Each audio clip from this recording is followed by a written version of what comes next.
मान्यवर सुप्रीमकोर्ट को TET pass उपरे निष्पत्ति आसिबा परठारु विभिन्न शिक्षक महल रे निराशार एक वातावरण खेली जाइछि।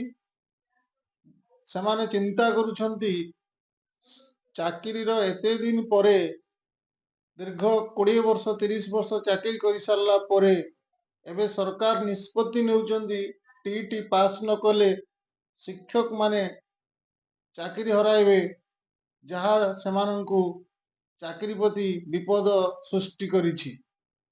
सेमानंकर जुक्ति हेउछि जेतेबेले सेमाने नियुक्ति पाइथिले सेतेबेले सरकार टीईटी पास करिबा किंबा टीईटी बाध्यतामूलक नथिला, किंतु 20 वर्ष 30 वर्ष चाकरी करि सारला परे जदि सेमानंकु टीईटी करिबाकू पड़े तेणु यह तांको पई एक अन्याय एवं चाकरी प्रति विपद अच्छी बोली सेमाने जुक्ति बाढ़ी।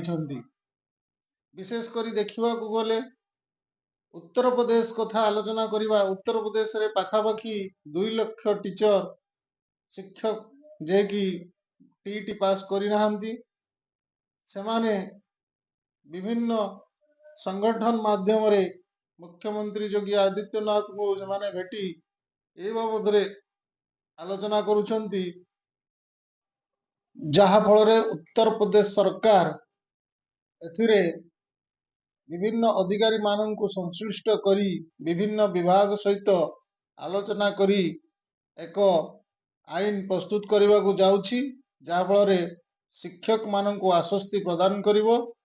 विभिन्न आईन अनुधान परे शिक्षा अधिकार आईन ले संशोधन आरंभ करिवो बोली से सूचना देइछंती, जहा फल रे टीईटी पास न करिथिबा शिक्षक माने एबे सरकारंग ठारू बहुत आशा रखिछंती।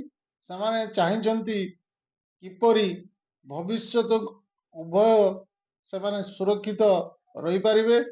सरकार से बाबद रे खूब शीघ्र एक सठिक निष्पत्ति नियंतु, जहा द्वारा सेमानंकर दाबी उपरे सकारात्मक पदक्षेप पड़ी पारे।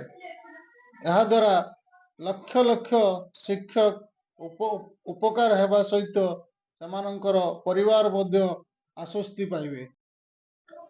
ए बाबद रे सरकार निश्चित भाव रे किछि गोटे पदक्षेप नियंतु एवं शिक्षक मानंकर चाकरी को सुनिश्चित करांतु।